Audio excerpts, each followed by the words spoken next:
Harihi Om. Sahana Vavatu. Sahana Bhunaktu. Sahaviryan Karavavahai. Tejasvinavadhitamastu ma vidvishavahai. Om Shanti Shanti Shanti.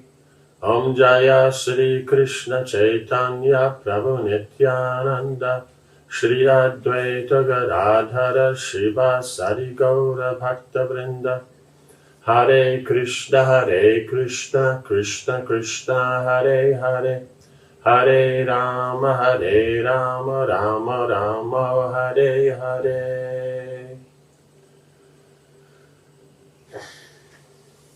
So now all the Pandavas are ready to go, and so then the Pandavas themselves then are taking the blessings from their seniors before leaving, and then Draupadi also does the same. Before following her husbands, Draupadi approached Kunti to ask her leave. As she entered the inner chambers, a loud cry went up from all the ladies there. They were plunged in grief to see the Panchala princess about to enter the forest. Draupadi saluted and embraced them, all according to their status. She bowed before Kunti, who lifted her up and embraced her.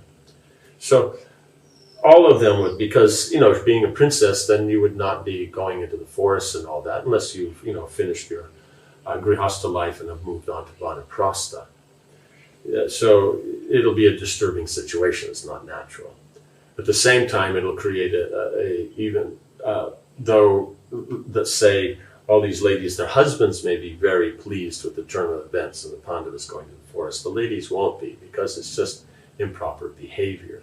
And if their husbands can deal in an improper way, that does create a certain sense of insecurity, that what if they improperly behave with them, right? So as they've done with the Pandavas, and therefore Draupadi suffers, they could also deal in another way that they could suffer.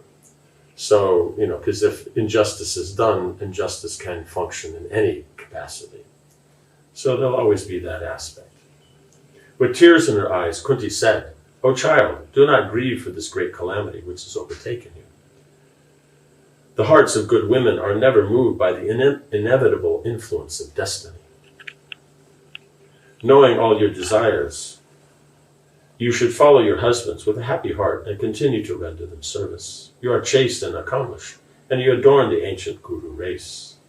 It is fortunate indeed for the Kurus that they were not burnt by your wrath." That means just she in herself, if she just actually directly got angry at them, just that wrath itself could destroy them, as we see with a similar kind of situation, the gambling match, you losing the kingdom, ending up in the forest.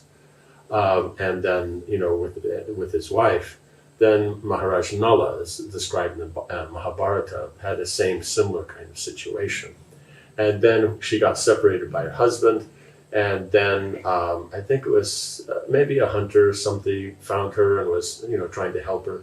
But then, as she was kind of like confiding and all that, and pointing out the difficulties and all that, then he actually noticed how beautiful she was and qualified.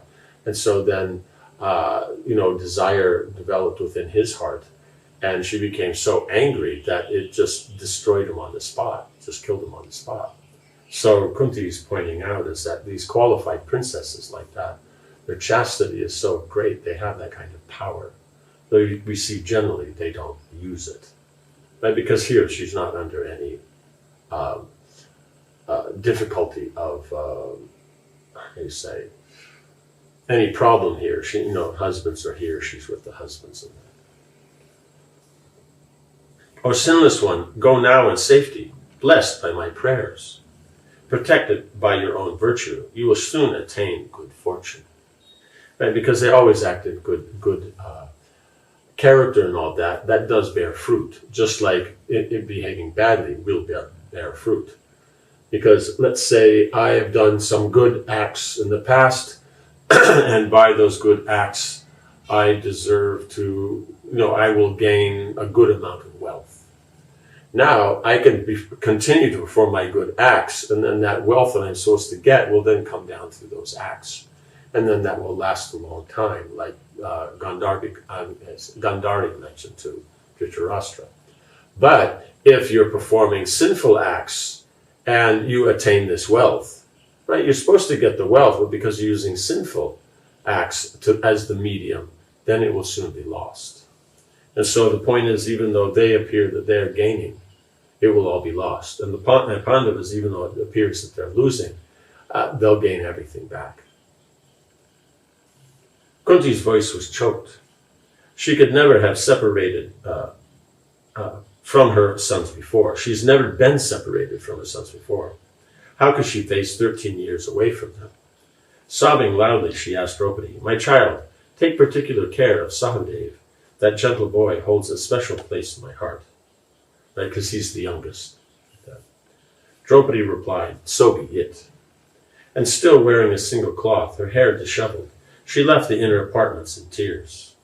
Kunti followed close behind. As she came out, she saw her sons, shorn of their royal robes and clad in deerskins. Rejoicing foes and pitying friends surrounding them. Overwhelmed by motherly affection, Kunti embraced them and said with difficulty, "You are all virtuous and well-behaved. You are devoted to the Lord and ever engaged in the service of your superiors. How then has this calamity overcome you? I do not see whose sin has fallen upon you. Surely it is due to your having taken birth in my womb that you now face this reversal despite your numerous excellent qualities." Right? So even though she's mentioning that they're not disturbed, but at the same time as that emotional state, then the questions still come up. But you see that they can function still properly. Kunti lamented loudly for her sons. How would they survive in the wilderness? She decided that Madri had been the more fortunate wife. She had already attained liberation. Surely she had foreseen this terrible disaster and had entered Pandu's funeral pyre in relief. If Kunti had known that this was to happen, she would never have brought her sons from the mountains to Hastinapur. She would have just stayed in the mountains and lived with the sages. They would have grown up, they would have been, themselves, Kshatriyas, but then living as sages and all that, they might, carry on their life there. Who knows how it would have gone? That's what she was thinking. They wouldn't have had this trouble, because when she came down to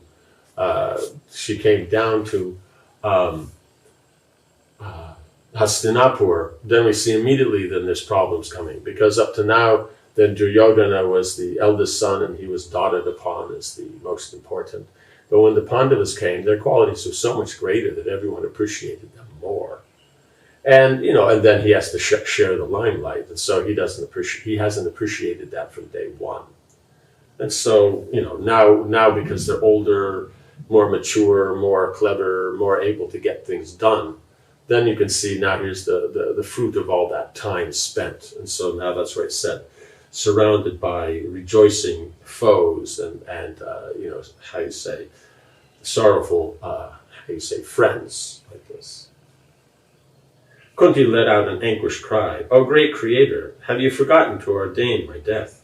Surely that is why I am still living, although faced with such tragedy." Right? Meaning, from this tragedy, she would naturally feel just the emotion she would die. But because the Lord has forgotten about her, he forgot that she would die at this point. So it's just an emotional outbreak. "O my sons, I obtained you after so much difficulty. How can I leave you now? I shall accompany you to the forest." Folding her hands, she prayed aloud to Krishna. "O Krishna, O you who dwell in Dwarka, where are you? Why do you not save me and my sons, the best of men? Those who are wise said that you always protect those who think of you. Why is this now proving false?" Kunti then, right, so these kind of, these are things that will create this sorrow, this karuna, the compassion kind of element like that. At the same time as there's anger along with it, generally it doesn't come with this, but these are just the mixed emotions that are so many things that are happening. Kunti then censured the Kuru elders who could stand by and watch as her virtuous sons were exiled to the forest. Now that's something she can, be direct about. Weeping, she turned to Sahadev. "O my son, you should not go. Stay behind and earn the fruit of the virtue of serving the mother. Let your pious brothers fulfill the terms of the vow." The Pandavas were pained to see their mother grieving. They consoled her as best they could, then took their leave.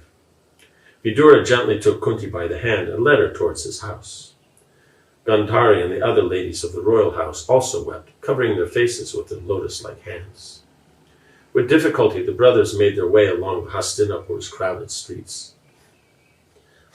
The news of their exile had spread quickly, and the streets were filled with grieving citizens, right? So everybody came out. Now if they said that Duryodhana was, if the gambling master gone the other way, Duryodhana was going to the forest, Karna and, what's his name, Shakuni, and a few others might have, accompanied them as they walked out. But the citizens probably wouldn't if they knew that now they would be ruled by Yudhishthira.